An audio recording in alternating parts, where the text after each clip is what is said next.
There is no offseason. Let's do a show, everybody. Welcome to Inside Coverage on Yahoo, the how and the why, any and everything you need to know about the National Football League. So Super Bowl Sunday, as we record this, was, and honestly, I have lost track of days, was 8 days ago. So we push on here into the offseason. As a friendly reminder, we're going to do this 2 days a week, a Monday and a Wednesday, during the offseason, at least for the foreseeable future, including a road trip to the scouting combine in Indianapolis next week. We'll get to next week. Let's get to today. And to do that, I welcome in my two dear friends with whom I spent at least 45 good minutes at the Super Bowl, which I believe was 2 weeks ago, at least that week in San Francisco. I am forgetting. I don't know. Our betting expert, Ben Fawkes here at Yahoo, and our senior NFL writer. I'm used to you two guys being in other boxes. I'm totally thrown off now. Frank Schwab is over there, like on the other side of the screen. If you're watching on yahoosports.tv, Frank, I'm totally thrown off. Yeah, it does throw me off. But Andrew, it feels like I haven't missed you at all because you're on my TV all the time. We're talking about bobsleds and hockey, and we hear you, we see you. Yeah. You're everywhere, man. You're a man about town. You're way too kind. A lot of Myers Taylor, a huge gold medal in the bobsled today for the Americans, coming from behind. The most decorated black winter Olympian of all time at the Winter Games. Just a phenomenal performance today. The Olympics are fun. I'm actually in my dressing room here at NBC. I'm kind of mixing church and state. I'm done for the day. I've done my 2 shows here, 2 shows daily, all night on USA. And I'm here in my dressing room. You guys were asking, why are you in a dressing room? I'll explain why.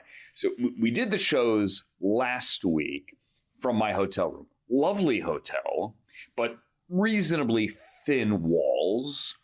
And in the room next to me is the great Chris Foster's veteran play-by-play man. No, I'm sorry, Steve Schlanger. I got all my play-by-play guys mixed up. Steve Schlanger's in the room next door. He's doing like all the cross-country skiing and the biathlon. Those are really, really early morning calls.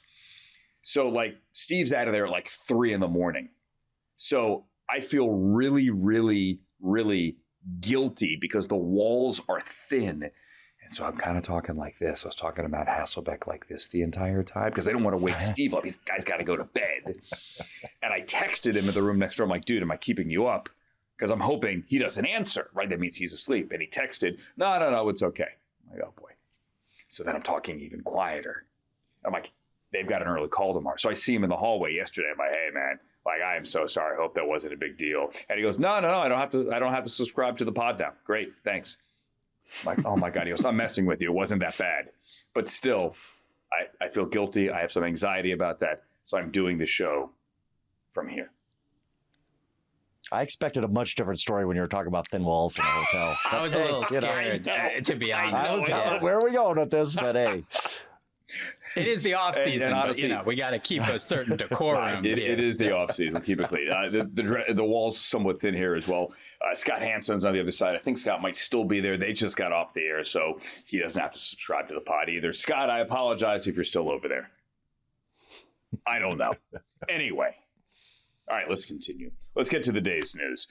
The Dolphins cut a lot of people today, and they cleared up $54 million of salary cap space. John Michael Sullivan, the new GM, and they have the new head coach, and Jeff Hafley. Really, none of these moves were a surprise. Now, you may turn on the Twitter, or you may turn on the threads, or you may see the scrolls across the screen on whatever your favorite network is, of course, on Yahoo Sports TV, which we recommend as well. And they make these huge, massive font headlines. It's not the case. None of these cuts were surprising, but they are intriguing. And the most intriguing of them, and it's Tyreek Hill and Bradley Chubb and James Daniels and Nick Westbrook-Akina, the wide receiver, is Tyreek Hill. Frank, he's 32 years old. He had that awful primetime dislocated hip last year. He is not close to being healthy. He's been dropping hints that he wants to go back to Kansas City and have a reunion with offensive coordinator Eric Bieniemy now that he is back in the building for Andy Reid. I don't know that anybody wants to pay him $20+ million a year anymore, but do you think Tyreek Hill can still play? I just don't know after the injury. I hate to say it. Like, Tyreek has been such an elite performer for his whole career. but we're talking about a 32-year-old. We all saw the injury. It wasn't good. A 32-year-old who's relied on being the fastest guy in the field his entire career, and he has been unbelievable. But that comes into question now. And even if he can play to a certain level, we all know Tyreek brings baggage with him, right? Like, this isn't one of those guys here like, hey, great. Like, there's never going to be any off-field distractions here. Right? There's certain things that come along with taking on Tyreek Hill. And also, is he willing to accept a lesser role if that's what he is right now? Let's say the Chiefs, right? Well, is he their number one? No, that's probably Rashee Rice, who has his own set of baggage. And is he their speed guy? Well, no, that's probably Xavier Worthy. What role is he willing to accept? How much money is he willing to accept, as you alluded to? I just think this is a very complicated situation. And if you were getting Tyreek Hill, who had, was making runs at 2,000 yards a couple of years ago at the Dolphins, yeah, of course, everybody would be lining up. I don't know if that's the case anymore. There's a lot of questions with Tyreek. And it's not just on the field. You have to answer a lot of questions about how's he going to fit in, how much money does he want. I mean, it's more complicated than you would think. And to Frank's point, like also the dislocated knee, right? I think a lot of times now we're so conditioned to seeing, oh, it's an ACL, like that's not that bad. He'll be back soon, right? And players are coming back faster and faster from just strictly an ACL, right? Or a PCL or one of these ligaments. This is a dislocated knee for, as Frank was saying, a speed player. So you have kind of that and the ACL, you have all of the other off-field potential baggage.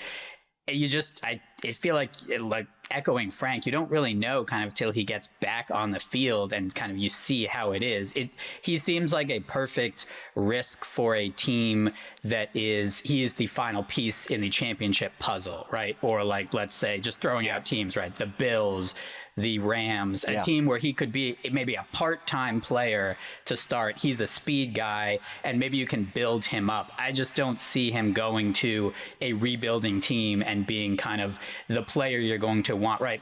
Let's just say the Titans or another team that really could use a wide receiver. I don't see that necessarily working out well and meshing with kind of what he's looking for at this point in his career. So I think you assume he can still play until you kind of show or he proves that he can't.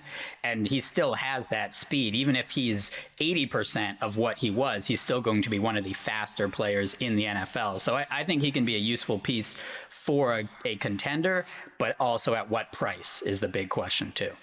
I think the Chiefs obviously make sense. Remember, Andy Reid likes to take risks on people. He was the one coach that was willing to draft him coming out of college when there are already legitimate character concerns. And a lot of teams just flat out had Tyreek Hill off their board.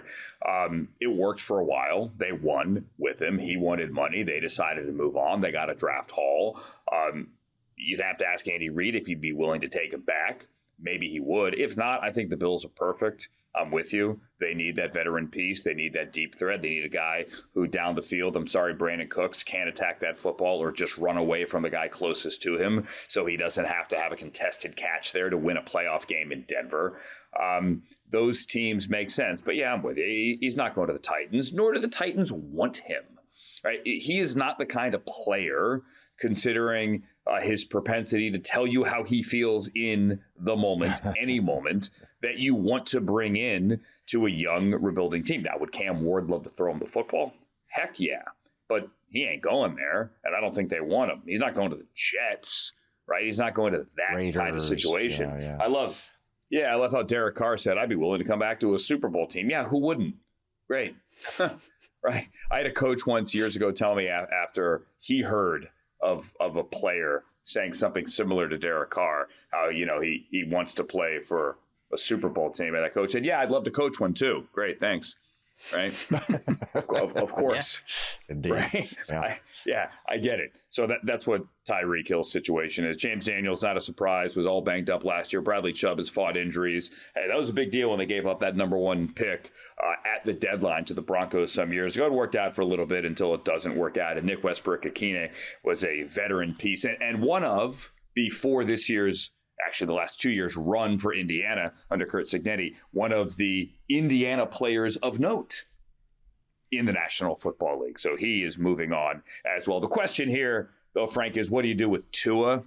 I think the prevailing sentiment now and over the weekend, Halfley and John Michael Sullivan, coach and GM, were at like a public thing, like a season ticket holder kind of thing. And they said, John Michael Sullivan said that a decision would be coming soon and that they had spoken to Tua recently. What does soon mean? I mean, it's all relative. But the prevailing thought is they may just cut him with a post-June 1 designation, meaning they could spread out the cap hit. Because I don't know that anyone is going to trade for Tua. I just don't see it. No, I mean, unless it's one of those trades like the Brock Osweiler trade many years ago, where it's just a complete salary dump, and the Dolphins might have to give up a pick to have someone take Tua. I mean, the Texans gave up a 2 to move on from Brock Osweiler. The Browns basically paid $36 million for a 2. Right. I mean, but yeah, nobody on face value is taking on Tua because they know he's going to get cut anyway. If you want to take him at a cheaper price, you can get that. This is just, it's a really bad spot for the Dolphins. You're taking on, I believe it's $92 million in dead cap money. You can spread that over 2 years, but it's still $92 million. And, you know, like what you said, Andrew, it's not, none of these cuts are surprising. Everybody knew Tyreek Hill wasn't coming back, and Chubb it had his injuries, and James Daniels didn't work out in his first year. And, you know, even Westbrook and Keeney, okay, whatever. But I just think it's a signal that, man, the Dolphins are going to be just terrible for at least 1 year and probably multiple years. There's not going to be a lot of talent left on that roster. And when they take on this big cap hit with Tua, as we all expect them to do, what do you do at quarterback? You can't afford anybody. You're not going to be in on Malik Willis. You're just going to be like, Zach Wilson, everybody, we're going to try him out. Like, it's going to be ugly there for the Dolphins, and not a situation that's a one-year fix either. Like, I think it's going to take multiple years to dig out from this. And the sad part for Dolphins fans and Dolphins in general, they didn't even get a playoff win out of this. They didn't get a division title out of this. They still haven't won a playoff game since 2000. Lamar Miller walking it off against the Colts. It's just a disaster for the Dolphins. It really is. And it comes back to the Tua situation where you're just like, he was a good player a few years ago. Tua led the NFL in passing yards. Like, he was legitimately good. I think it's just the concussions and the other injuries he suffered too that just turned him into a different player the last couple of years. And now they're in cap hell. They really don't have a way out at quarterback. There's not going to be a lot of blue chip players on that. Well, why not trade everybody now? Jane Waddle, what can we get for him? Like, let's go. I think they're really going to bottom out this year. And in a division that includes the Jets, it's really tough to finish in last place, but they're going to be trying. Remember, my friend Tom Pelissero. I'm sorry, Ben. My friend Tom Pelissero, our friend Tom, reported last year at the deadline that, and again, different administration. Chris Greer was still in charge, and Mike McDaniel was still head coach. But that the Bills offered, I think, a first-round pick for Jalen Waddle, and they didn't want to move him. I get you wanted to keep him. I also get you wouldn't want to give him to a division rival in the AFC East, but keep that in mind. Maybe in retrospect, they could have, should have done that. I'm just looking here at strength of schedule for next year. And Ben, this plays right into your hand here. The Dolphins, as it stands now, we haven't had a draft. We haven't had free agency. We haven't had God knows what else could happen in the offseason. The Dolphins have the second most difficult schedule next season right now on paper, behind only the Chicago Bears, Ben. Yeah, and that's reflected, right? We always have odds on just about everything. We're always going to have odds on the Super Bowl. Those are already out for next year, and the Dolphins are at the bottom, as you may or may not expect, I guess, given by what we've just been saying over the last 10 minutes, at 250 to 1. So they're kind of with the Jets, they're with the Cardinals, and part of that is that schedule. Part of it is that, I guess, their current starting quarterback as of today is Quinn Ewers, and obviously they just cut potentially their best offensive weapon. There's a lot of questions on the defense, especially at cornerback and other places. And ultimately, it kind of just comes back to, we always talk about the different teams and kind of where they are in their trajectory with the quarterback. And I think if you were a Dolphins fan, you either truly believed in Tua or you were convincing yourself that Tua was the franchise quarterback and you had to sign him for this giant deal. And ultimately, they decided to do that. And much like the Russell Wilson deal, right? It's gone south and very quickly. Previously, we thought, okay, there's no way a team is going to eat that much dead cap money. And then the Broncos did it with Russell Wilson and still made the playoffs. So there is possibilities. Now, they had a much better team overall than I think the Dolphins do. Not to mention, you're in that division now where all of a sudden the Patriots just made the Super Bowl, and arguably they're a worse team than the team that had won the division the 5 previous years, the Buffalo Bills. So you're at best the 3rd team in that division, if not the 4th. It's going to be a rough year, certainly, potentially years. And they had this window, and the window kind of has closed. And now it's a question of, okay, where do you go from here? And that's where it's so difficult for certain teams, right? We generally see the Steelers, who didn't have a losing season for all those years. Most teams have to rebuild at some point. They just don't retool. This is going to be a rebuild. Yeah, and it's not just the Dolphins. It's really the entire AFC East. The 4 teams in the AFC East are among the 12 most difficult strengths of schedule for next season. All that has to do is just the listed opponents right now, right? It's all predetermined. This division plays that division, plays this division, plays that division. And they're just adding it up based on the records for the season that just ended. A lot can change, but right now on paper, which doesn't mean anything, it does not look that favorable for the Dolphins. It reminds me of that old SNL bit. Aren't you the land shark? Actually, ma'am, I'm a dolphin. And they don't feel like land sharks right now. They don't feel like the team that a few Septembers ago, when Mike McDaniel was in his first season as head coach, they were dropping 70 on Sean Payton's Broncos on a humid day in Miami. If the Dolphins could play every game on a humid September day in Miami, they may never lose. Unfortunately for them, that is not how the schedule nor the rotation of the earth works. So that's that. All right, coming up next, tomorrow, meaning Tuesday, we're recording this on Monday, the 16th of February. Tomorrow is actually a significant day in the NFL offseason. I bet you're saying, why? It's a Tuesday and I have to go back to work. I'll explain next on Inside Coverage on Yahoo. It's Inside Coverage on Yahoo. Thanks for being here, friends. It's the how, the why, any and everything you need to know about the National Football League. The roadshow continues for yours truly. I'm doing the Olympics. I'm here up against a wall. This is not for a mugshot here. They do not have like my height listed on the wall. If they did, I would say it was like 6'2", just so you know. I would make it because I'm so much taller on TV. Yes, listed as 6'2". When we get to the combine next week, Ben and Frank, there's going to be a lot of, well, his school had him listed 9 feet taller than his 5'11 3/4. There's going to be a lot of that.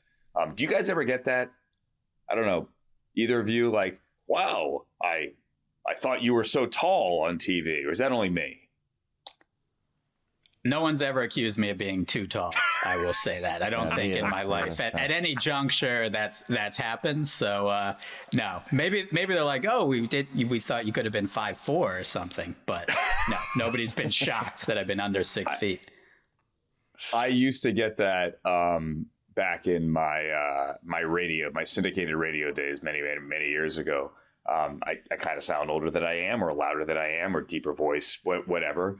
And then I would meet people and they'd be like, man, I thought you'd be like 6'3", 6'4". I'm like, yeah, I am. I'm 6'4" on the radio, dude. Yeah, absolutely. Yeah, right. Not in real life, as you know. Anyway, okay, let's get to Tuesday. What is Tuesday, you ask? Tuesday, the 17th of February. Why, it is the day that the franchise tag window opens. And so you know, no NFL player wants to be tagged. Well, occasionally there is. Occasionally there's someone who says like, oh, wow, they got to tag me to keep me. There's no way I'm getting a long-term deal anyway, but they don't want to let me walk. So, man, I'm going to run to the building and sign that thing. And the second I sign it, my salary is guaranteed. They can't pull the tag, as Dave Gettleman once did many years ago to corner Josh Norman in Carolina and kind of hung him out to dry. Once you sign it, that salary is locked in and goes on the books.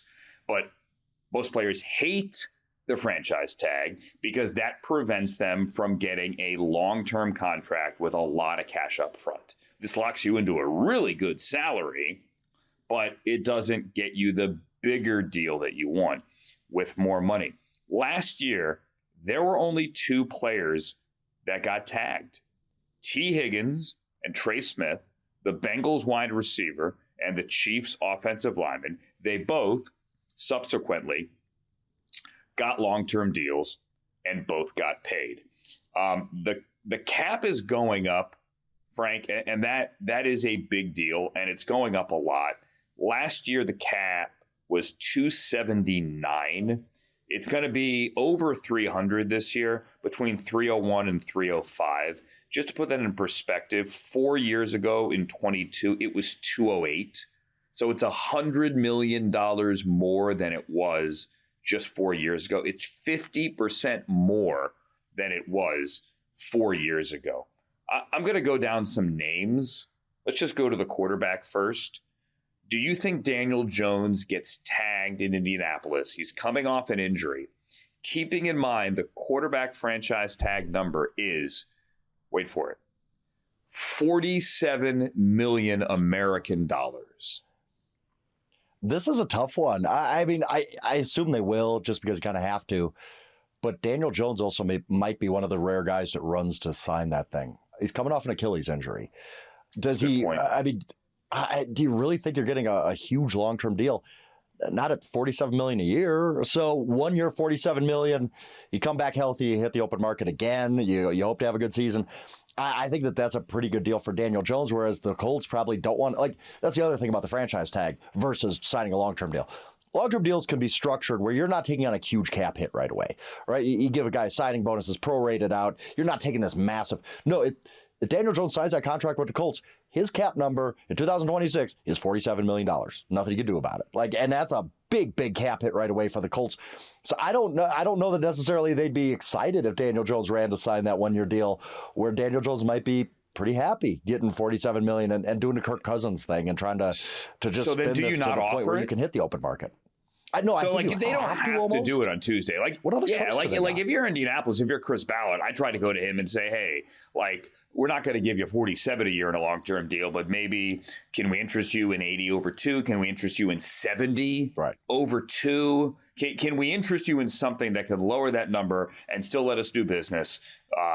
You know, whether it's for Michael Pittman or whomever, right? Re-sign Alec Pierce, whatever. Let us do some business. Like, what is the right number to get ahead of the market so someone else doesn't throw him a silly contract? And that's the thing, Andrew. If you're Daniel Jones, you're saying, well, I'll just take my chances of $47 million this year, and I can. If it's let's say it's 2 for 70, you're like, all I got to make next year, if I do the quick math, is 23 next year. I could do that. Like, why would I sign that deal, Chris? Like, I mean, so I think this is all one-sided for the Colts to offer this short-term deal. I'd be like, no, I'm good with $47 million on a franchise tag this year, if that's all you're going to give me. So this is a rare case when usually it's obvious with the franchise tag. Like, we're going to get to George Pickens in a second. We all know George Pickens is getting franchise tag, because why wouldn't he? This is a rare case where you're like, this is more of a, I think a player might be the one in power here if he gets that tag. It's also interesting because he was a first-round pick, right? So he's already made some money already. It's not like he was a third or fourth, fifth-round pick. So he has some money. Again, I'm never going to tell anyone you have enough money. I think also he's seen, right, the environment that matters. And yes, there were a couple games certainly where he struggled towards the end before he got hurt. But that Colts offense, I think we forget, what were they, 7-1, 8-1? Like, they were the top seed in the AFC midway through the season. And it all, went downhill after that. But clearly that situation, that environment worked for him. That offense worked for him. And so to me, that's also a question. If you're Daniel Jones, you finally kind of found the infrastructure that wasn't there with the Giants. You're in an offense that clearly works. Now, yes, as we'll discuss, there's some pieces that were there last year that may or may not be there next year. But it seems like if there's a situation that you want, to me, I would take a little less and maybe have that 2-3 year, right, with a little more guaranteed money, but easier to get out of than that franchise tag, because it's also an Achilles injury. This isn't an ACL. Like, this is a serious injury. Yeah. You don't quite know when he's going to be back. And so it doesn't seem like it's a, hey, he's starting week 1 anyway. I would think you're probably going to need somebody to bridge the gap until he's healthy and kind of ramp him up. So to me, I would look at it more, if I'm the Colts, is like, we have our quote unquote franchise guy for the next couple of years. We don't need to rush him back this year. Like, he's the guy. Let's find a deal that works, that makes him happy, that we still have some flexibility, and not just rush to, because I don't know how many other teams would rush to sign Daniel Jones coming off an Achilles injury, right? Maybe I'm wrong, but I don't know they're going to be 10 teams. You're totally right. Hey, we're going to give him $50 million a year. Right. There's a dearth of quarterbacks. I mean, we talked last week about how Malik Willis is going to be a bidding war. If Daniel Jones had been healthy, this number looks a lot different. If they had continued scoring 28, 30 points, 32, 33 points a game, I'm not convinced they were going to beat anybody in the postseason. But let's say they made the playoffs and they were cruising towards the postseason when he got hurt. We are looking at a guarantee in the 9 figures here for Daniel Jones. They would have made the playoffs. Somebody would have guaranteed him 9 figures. Probably the Colts. I know some people might look at me or hear this and say that's absolutely insane, but they were scoring 30 points a game. And he was a huge reason. I'm with you, Frank. Like, actually, you guys both made this point. Indianapolis is a good comfort zone for him. I think the town and the team fits him and his personality well. I think there are a lot of things that feel right in Indianapolis about Daniel Jones and for Daniel Jones. It's a shame he got hurt. He's a really good guy. I've had only a little interaction with him, but I've always come away impressed. And I think he and Shane Steichen are a great combination there. Question is, when he does get back, and let's just play make-believe, because Aaron Rodgers tore the Achilles in September and was on the practice field in December of the same season. Now, he had the speed bridge from Dr. Elatrosh. I don't know what kind of surgery that Jones had. I'm not the doctor, and I couldn't tell you what his recovery, how his recovery changes depended on what type of surgery he had. But there is a world in which he's ready week 1. I mean, there's a totally reasonable world. But week 1, is he the same mobile weapon that was a big part of why that offense worked? Jonathan Taylor also a big part of it, play calling, the O-line, everything, right? And if he is a stationary guy in the pocket, how does that change the effectiveness of the offense? I think we could all agree it best serves both the team and the player to get a deal done. I just don't know how, or don't know what the number is. Let's get to George Pickens, because you mentioned him, Frank. The franchise tag number for George Pickens, for wide receivers rather, is just over $28 million. 28. The Cowboys reportedly will tag him if they can't get a deal done. They don't have to tag a player on Tuesday, but there's like a month there in which they can. The George Pickens thing is interesting because George Pickens had a lot of issues in Pittsburgh. He has had some issues in Dallas, none of them allegedly so bad that the Cowboys don't want to get a deal done. But going back to the start of this conversation, Frank, when I said no player likes the tag because they want the long-term deal, I think it is fair to ask how George Pickens accepts the tag if they don't get a deal done. And I also think it's fair to ask, knowing what they know, and only they can answer this behind the scenes, how much guaranteed money do you want to give him? Very, very complicated here. I mean, and I think this is the case of the player gets absolutely screwed by the franchise tag. And people could say, $28 million, that's great money. Yeah, if George Pickens was great American money, especially in Texas. Easy. Right, he'd make $100 million easy. Like not even blinking. Like somebody would pay George Pickens that if he happened to hit the open market. Real quick history lesson, by the way. When a franchise tag was introduced in 1993, it was meant basically so quarterbacks couldn't leave. Like Dan Marino's never going to leave the Dolphins, and Troy Aikman's not going to leave the Cowboys. And now it's just become like, well, we can use this once a year, might as well. And that's why the players union needs to get rid of this somehow. They won't, but whatever. That's a different story. In this particular case, it's just obvious. Here's what's going to happen. George Pickens is going to get the franchise tag. They're not going to come to a long-term deal right away. We are going to be talking about this on Inside Coverage for 4 straight months until that deadline in July. Maybe a deal gets done, maybe it doesn't, because this is hard. Like you said, if it's just talent, if we're just looking at the film and saying, how much should we pay that guy? Pay him whatever. He's one of the best receivers in football, talent-wise. We saw that this year. We know there's a lot more to the George Pickens story than that. There's a reason the Steelers were fairly interested in moving him when he was still on his rookie deal. So I don't know. I don't know what There's a reason he fell to the second round, too. I'm cutting you off, Frank. I'm sorry on the delay here. No, you're right. If it were just talent, George Pickens would have been a top 10 pick. He wasn't, because people went to Athens and went, hey, what do you think about that guy? And they went, oh, okay. So the Steelers took him in the second round.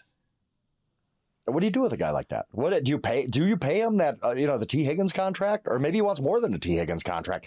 I don't know. I wouldn't sleep well at night. I'll put it that way. And I think George Pickens has earned that. He even last year was suspended, I guess, or whatever you want to call it, punished. Didn't get to start the Raiders game because he was doing goodness knows what in Las Vegas. Brian Schottenheimer wouldn't say, but there are maturity issues there with George Pickens. And do you hand him $100 million guaranteed?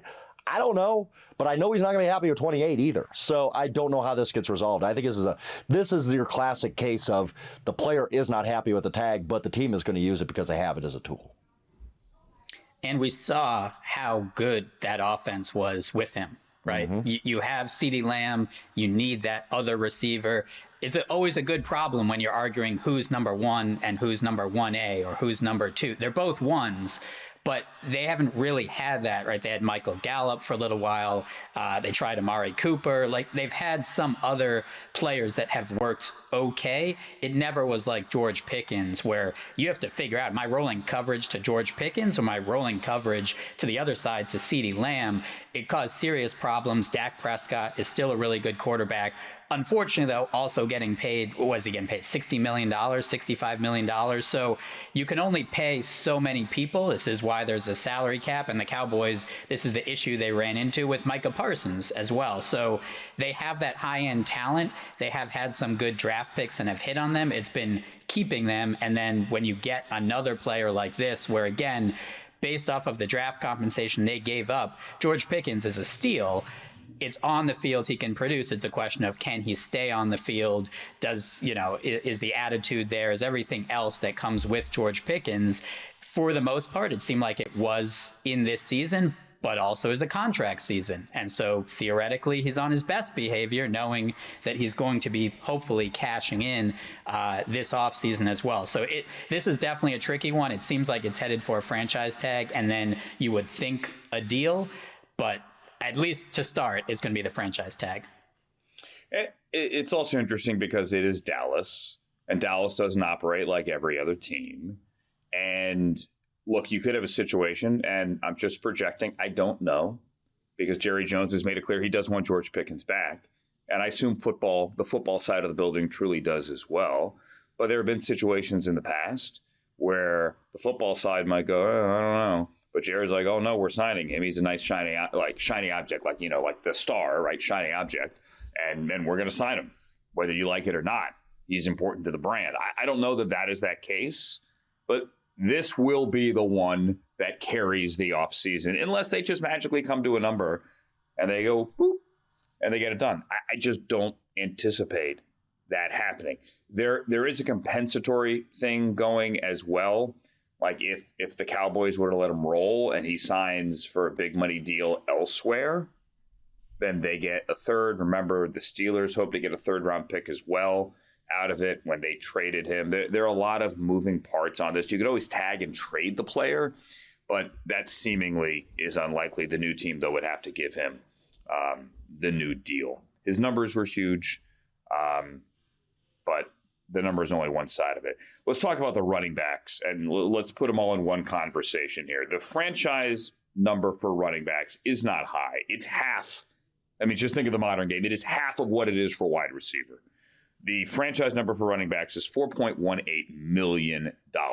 We talked last week about Kenneth Walker, Super Bowl MVP. You would have to think the Seahawks would bring him back. Keep in mind, though, he was a second-round pick, so he didn't get a 5-year contract. He got a 4-year contract, so he hits free agency a year earlier than the other blue-chip guys in the first round from his 2022 draft class. Also, Breece Hall, not a first-round pick. He was a second-round pick in the same class. He, too, is hitting free agency. If you guys think, meaning you listening, that they will hand either of these guys a 2-year, $41 million contract that Saquon got, I think you're nuts. Saquon's number on paper is really only like 15, 16, 17 million in that window in terms of cash outlay per year. Frank, I think the number here, I'm just spitballing, is like 2 years, 40, like just funny money.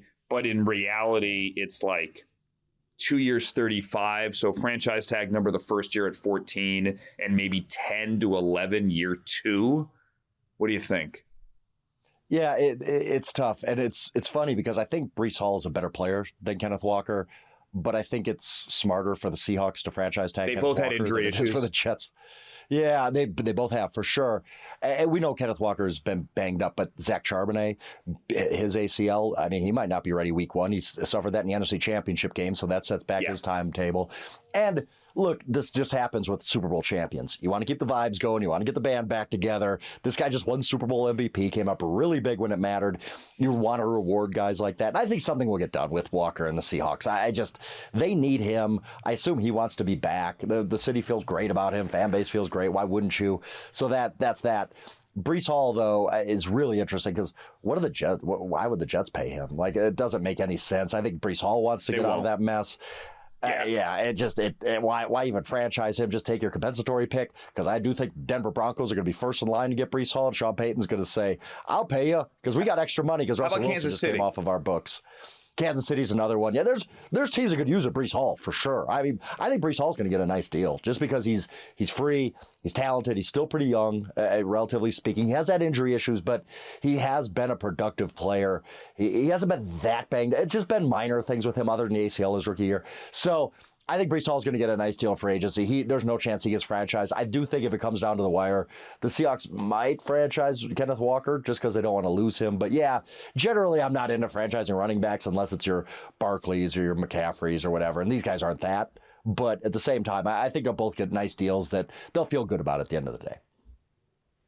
And I think on Breece Hall, it's interesting, right? Because there was, I believe, a report at the deadline. The Chiefs were looking at him and they offered maybe a 4, and the Jets wanted a 3. They didn't do that, right? And a lot of people were crushing the Chiefs at the deadline, but the Chiefs might have taken inventory and been like, you know what? We don't really have it this season. We're already far behind the standings. And now they could potentially get Breece Hall and sign him to the same contract and not give up any draft compensation, have that 3rd round pick, have that 4th round pick. So that's just a small Breece Hall aside. I think on Kenneth Walker, I wouldn't see a reason you wouldn't sign him. Like, he literally had the proof of concept, which is, okay, can he be a bell cow running back? If obviously they want to have the running back tandem and have 2 there. Zach Charbonnet gets injured. Charbonnet also a good player. And Kenneth Walker was terrific on his own. Clearly, they didn't trust George Halani. He had very few snaps. Like, this was the Kenneth Walker show, and he couldn't really have performed any better. So I feel like he got them, to a Super Bowl, helped them win the Super Bowl. We know Sam Darnold needs some help around him. He was the perfect complement as well for that offense. He won the Super Bowl MVP. Like, to me, there's also what you should do strictly from a team building perspective and what makes sense from dollars and cents. And then I think there's that, qualitative kind of what are the vibes? And to me, if you didn't bring him back because of a couple $1 million or somehow lost that to me is a loss versus, if it's a couple million, you have to quote unquote overpay. I think you do that to keep everyone together, keep the same unit. And he was great. I mean, that's exactly what, if there's a test, he passed with flying colors. I'm not sure what else he could do for that team. So, he can do everything for you. He knows he works in that system. Keep him. Yeah, he met the moment. And as you guys both know, as you guys both said, after any team wins a Super Bowl, it's time to get paid. It's time to cash in, and it's hard to keep these teams together. I do think Kenneth Walker, it's the obvious choice to bring him back. And I do think Breece Hall has played his final down as a New York Jet. And also keep in mind, and this is going to sound harsh and impersonal, but I've used this analogy before. Running backs are kind of like cars.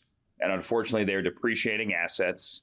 They only have so many miles on the tires and on the engine, and teams, when the lease is up after 3 years, very often just go get a new car.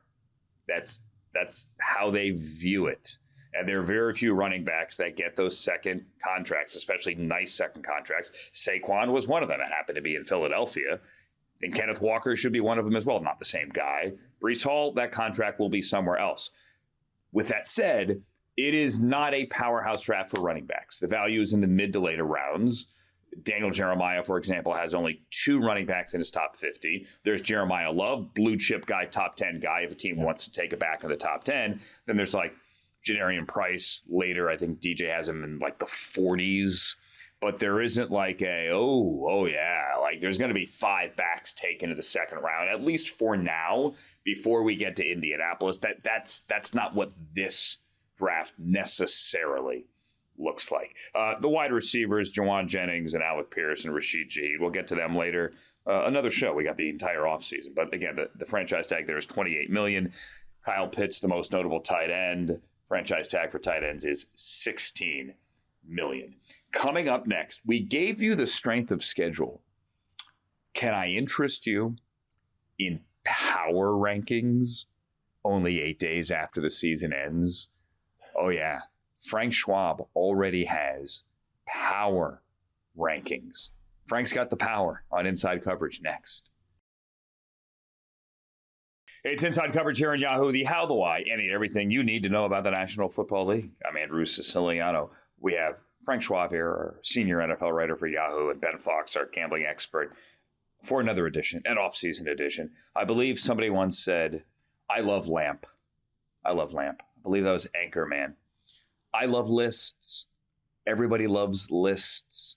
There is nothing that moves the needle on a podcast, on a screaming head show, and anything other than a list. And the off-season is made for lists. Years ago at NFL Network, I proposed a segment, guys, in which we spun the off-season wheel for topic bars, and we had like which team is ready to make the leap, which second-year quarterback has something to prove, right? Which coach is on the early off-season hot seat, right? We did all of these. Another one of them is just power rankings. So Frank, I hold in my hand right here. Matter of fact, the headline is, hold on. The headline is way too early. NFL Power Rankings, way too early edition. And Frank, I'm sure you've had nothing but sane responses in your mailbox. Let's go, Frank, with team number 1. You're going to go with the Seattle Seahawks. Not surprisingly, they won the Super Bowl. Number 2, however, you're going to go with the LA Rams. Explain why you're taking the Rams at number 2 and not the New England Patriots. I just think the Rams are the second best team in football. Like we talked about that for a majority of the offseason. And I do think the Rams with that extra first round pick are going to get very aggressive. I already talked about how I think they're Max Crosby. I think that hasn't happened yet. I'm not projecting that necessarily, but I think that extra first round pick gives the Rams a lot of juice to add to a roster that already, to me, was the second best in football. If you had the Rams first, I wouldn't agree with it. But I get it. I understand it. Like it's hard to repeat in the NFL. The Rams are going to be really good next year. And we were talking about Super Bowl week as well. They kind of had 2 paths, right? One was you have those 2 first-round picks. Okay, we might need to go get a quarterback. If Matthew Stafford retires, he indicates he's not retiring, he's coming back. Now all of a sudden it's okay. How do we retool this roster? There's not that much they need, but certainly pass rusher, maybe corner, certainly something they can look at. And they have the ammunition. And as we know, they tend to be aggressive with the kind of, we don't necessarily need those draft picks. I guess a nice way of saying their usual phrase with the draft the picks. PG way, They're going to go and try and win a Super Bowl. They're not building necessarily for the next 5 years. Obviously, every team is, but they know this is their window. Next year, they can win a Super Bowl. I've told that story, right? Haven't I? On this show? Stop me if I have. Les never said that. Thin walls in a hotel Les room. never said that. No. He never said that. You never did? And someone just, no, and someone put it on a coffee mug on Reddit years ago. Oh, yeah. True story. Somebody put it on a coffee mug on Reddit. I saw it. I sent it to Les's wife, Kara Henderson, Kara Henderson, now Kara Sneed, my former co-host on NFL Network. And I'm like, did you see this? You're like, oh my God, that's amazing. I don't want to put our home address to some rando on Reddit. Can you get one, please? As if my home address was a big deal. Anyway, so I ordered a couple and went to training camp like a week later after they were delivered. And Les and I are watching practice, and practice got done. I'm like, oh, hey, I got something for you in the car. So walks over to the car, and I hand him this coffee mug. And he looks at it. He's like, what? Like, what? Like, hey, Kara wanted it. Like, whatever. We think it's funny. He's like, huh? And then it just became a thing. And then when they won the Super Bowl, he had it on a T-shirt, and he said it on the podium. That's the story. Sounds like you're missing out on some royalties. Awesome. Yeah, you should have got. Yeah, you should have copyrighted some things. It wasn't me. There's a whole other backstory about that as well, but it's nothing to do with me. Anyway, Seahawks 1, Rams 2, Broncos 3, Patriots 4. So the Patriots, the defending AFC champions, at 4. Honestly, I think that's too high for my money. Chargers are 5. The Lions are at 6, Frank, and I know you've got mail on this one. Do people think they're too high or too low? Oh, I think way too high because they look at that record. They look at 9-8. And, I like analytics. We've talked about that before. Analytically, the Lions were a really good football team this year. They were elite. Like, I'm sorry. Like, I know they were 9-8. I get it. Send all your hate mail. Tell me I'm wrong. Tell me I'm crazy about the Lions. But this team still has elite talent. Nothing has really changed talent-wise from the team that was 15-2. Yes, their coaching staff changed a little bit, and that matters.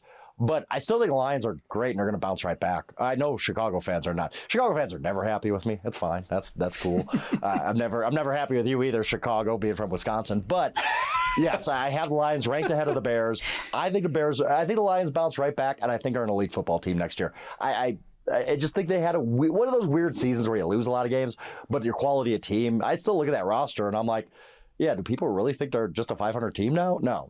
They're a very good football team. It will be next year.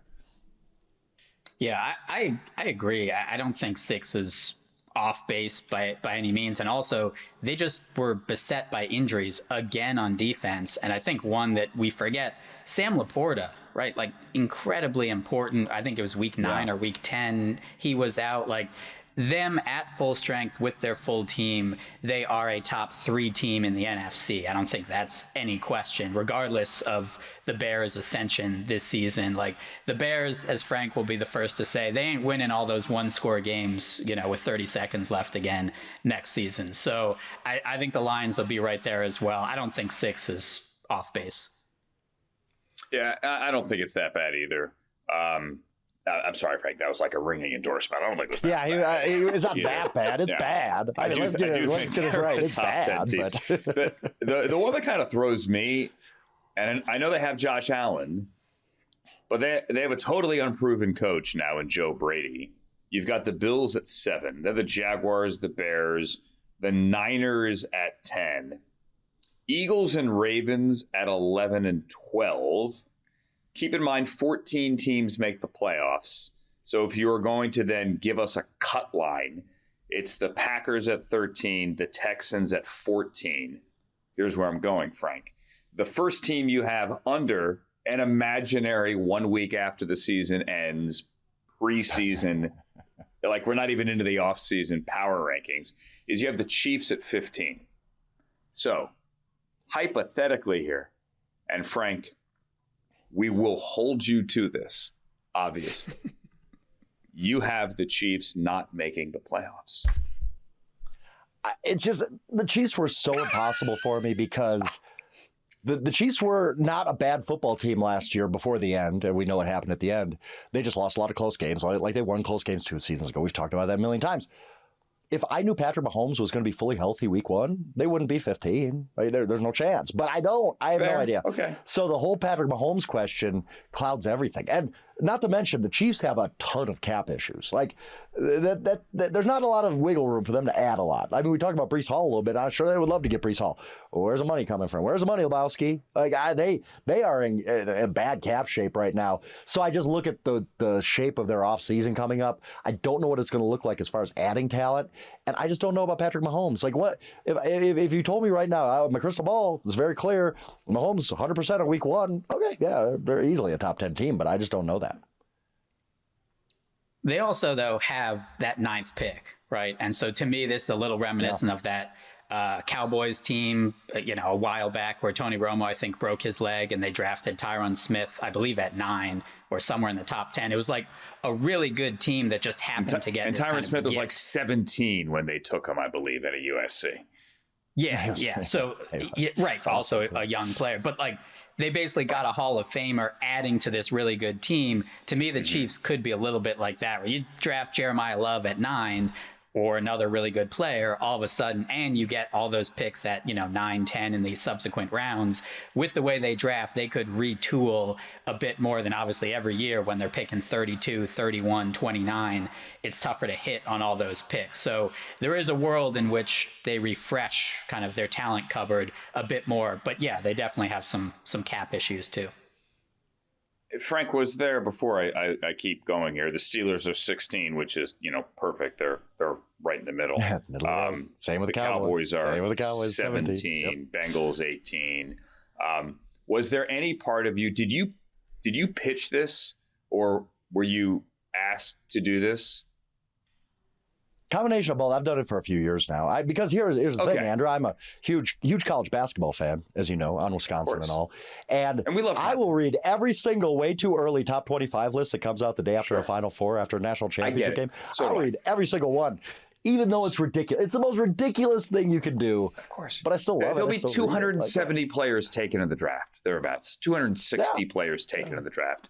Right? There'll be free agency. There'll be trades. There will be a blockbuster trade or 3, I guarantee you. Right? So it is all very preliminary. I was just wondering if there was any part of you that, like, maybe it got pitched and you went, like, are you kidding me? Like, do you want? Oh, no, I love it. Do you want an all-out war because I embrace inbox? how ridiculous it is, Andrew. I embrace how ridiculous it is because I don't even know who important. Arizona's quarterback's going to be. How do I rank them? Chaos. Right? Like, I don't need to do that. Yeah. Embrace the chaos. I was going to say, very important that the author also embraces the ridiculousness of it. I will just say, at ESPN, this was always Todd McShay's least favorite article because he was exhausted. We just went through the draft. He's like, I haven't studied any of these guys, and now I need a next year early mock, 3 days after the draft. It also does the most page views of just about any other mock, too. So that's the reason that it's done. Same thing with this. It's going to do great numbers, and I'm sure Frank's heard from many of those readers and viewers in his inbox as well. I see you, Bears fans. I see you. Yeah, exactly. And the Bears are in the top 10. Like, top 10's a good thing. I mean, a year ago right now, half the Bears fans, 3/4 of Bears fans actually went, I wish we had taken Jaden Daniels. And now you're like, what do you mean? We're only in the top 10? We're only in the top 10? Anyway, but even if you, and let's just wrap your head around the draft. It's kind of the same thing. Like, we don't know where any of these picks are going to land. So if you look at the top 10 of the draft, and I know I've taken a tangent here, Raiders, new head coach. Cardinals, new head coach. Titans, new head coach. Giants, new head coach who's kind of in charge now, period. Browns, new head coach. Chiefs the same, Saints the same, Bengals the same. My point is, half of the top 10 has new head coaches. There are a couple of new Jets have everything else other than head coach, Right. So it's like, how do you even mock a draft when half the top 10 has new head coaches. Now, they're not the only decision maker, and they're not GM, but there's so many factors here at play as you try to project things that I don't think people pay enough attention to. Bucks at 19, Vikings at 20, Falcons, Panthers, Commanders, Colts, Giants, Saints, Browns at 27. Thank you, Frank, for not going 32. That the ESPN 32 got a whole 48 hours of sports radio coverage in Cleveland. Titans 28, Dolphins 29, Raiders, Cardinals, and you have the Jets at 32. As we wrap this, Frank, any other one you hit on there? I probably should have put the Dolphins further down. I can't lie. Like, I think you know how we talked Jets about the NFC West being the Jets, Dolphins, Cardinals. Yeah, like we talked last year about the NFC too. West having the two best teams. AFC East probably has the two worst teams in football. Like they have to. There's going to be two combined wins between those teams because they play each other. Like good news, guys. Yeah. But yeah, Jets versus Dolphins. I agree. That Dolphins roster is going to be rough by opening day. It's going to be ugly. And remember, Jets and the Dolphins play twice next year. Obviously, they play twice every year. Must see TV. Throw that on Thursday night, Amazon. In the American Football East. Way back in the day, those were the games that we would occasionally get. We'd probably get two of those a year at NFL Network on Thursdays, because the old rules, which they've been changed. The Titans, for example, didn't have a primetime game last year. The old rules were every team, all 32, had to get one primetime game a year. And so we would, I don't know how many times we had it, but we certainly had a few. The week 11. It was always Titans Jaguars. It always seemed like it was the annual Titans Jaguars game. Yeah. Thursday night. It's like 2-9 versus 3-8. Yeah, it was. And the promo was amazing. Can Blaine Gabbert lead the Jaguars to a tough divisional win against the upstart Titans? That's the Amazon theme, but you get my point. All right. Want to do one more thing? Let's do one more thing.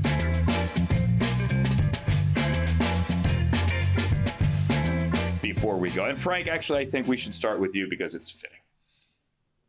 Why not? I'm just going to stick with the power rankings because the one team that actually, more than the Lions, more than the Bears, got the most reaction, I was a little surprised, but not completely, was the Los Angeles Chargers. I love the Chargers for next year. I have number 5 on my way too early power rankings.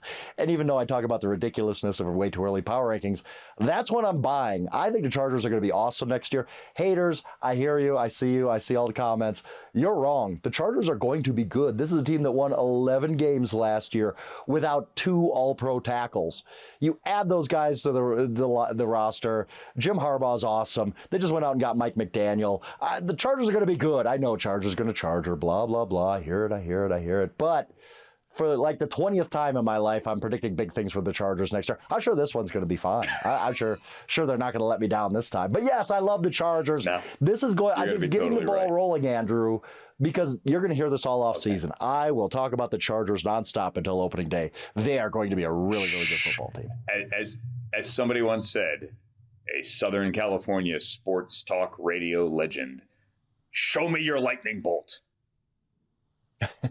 Hacksaw. No. Hacksaw. There you go. Right? That's what you're talking about? Well, I love Hacksaw. Former voice of the Chargers. Show me your lightning bolt. Frank, don't show me your lightning bolt. But Ben, give me one more thing. I'm just curious to see how many fan bases Frank can alienate before we get to opening day here in September. He's already at least 2. He's got the Midwest covered. He's got the West Coast covered. My one more thing is just, I think we're so focused in the betting world, right? There's so many things to bet on. It's what can we bet on tonight, and NFL futures, and there's the Super Bowl, and there's prop bets. This is a time where it's a little lighter, right? Before March Madness, before the Masters, a lot of other things to bet on, NBA playoffs.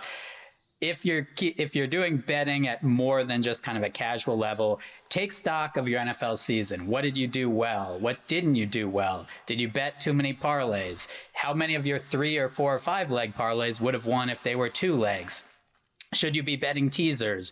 Kind of go through and see, hey, maybe I really overrated the Saints and I lost every single game I bet, on them, or vice versa with some other teams. I just was off on these other teams. Take stock of kind of your season so that next season, when there's something you learned in week 13 and you say, hey, I'm never betting on that team, traveling west to east, or I'm never betting that team internationally, or that head coach, you now have that going into the season as kind of, instead of being reminded of it maybe halfway through the season, you can hit the ground running as the next season begins. And that is, as they used to say, one to grow on. Thank you, Ben. Do you remember the after school, like one to grow on? No? Now I'm aging myself. Okay. You don't remember we're both old. Those little PSAs? That's one to grow on. No? Okay. Like a Reading Rainbow thing? Wow. Yeah, that kind of thing. But they were little during when you used to come home and watch cartoons. Forget it. Again, I'm aging myself. My one more thing is Olympic related, but I'm going to mix the NFL and the Olympics together. And no, it wasn't Jason and Kylie Kelsey, although that was cool, hanging out at Team USA's resounding 5-0 win over Sweden. Women's hockey here, they're on to the semifinals.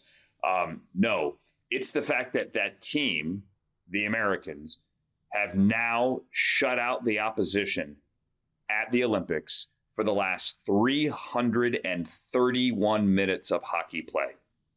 That's a real number. 331 consecutive minutes. One of the great U.S. players scored a goal today. Kendall Coyne Schofield, her husband, Michael Schofield, the former Broncos third-round pick, an offensive lineman, played for 5 NFL teams, including the Bears. They settled in Chicago. So there's the NFL tie-in. Team USA, Kendall Coyne Schofield, Michael Schofield, who's there with their son, Drew, and the Americans now will play for the gold medal on Thursday after another shutout victory today. Can you imagine in the NHL, guys, and I'm not a big hockey guy, but I understand what 331 means, a 331-minute shutout streak, 5.5 consecutive games without allowing a goal. That's ridiculous. Especially with how fast hockey is. I mean, that's so much focus too. You can't for a second lose it. Yeah, and it's not just Aaron Frankel who had the shutout today. The Team USA has played 3 goalies during this stretch here, and including Gwen Phillips, and they have 3. They have 5.5 consecutive shutouts. All right, that's my one more thing. My other thing is to thank you for listening to and watching this show. For Frank and for Ben, my name is Andrew. We have Nate Tice and we have Matt Miller on the show, ESPN's draft guy, one of them, coming up on Wednesday. Thanks for listening to, again, and watching Inside Coverage on Yahoo. So long, everybody.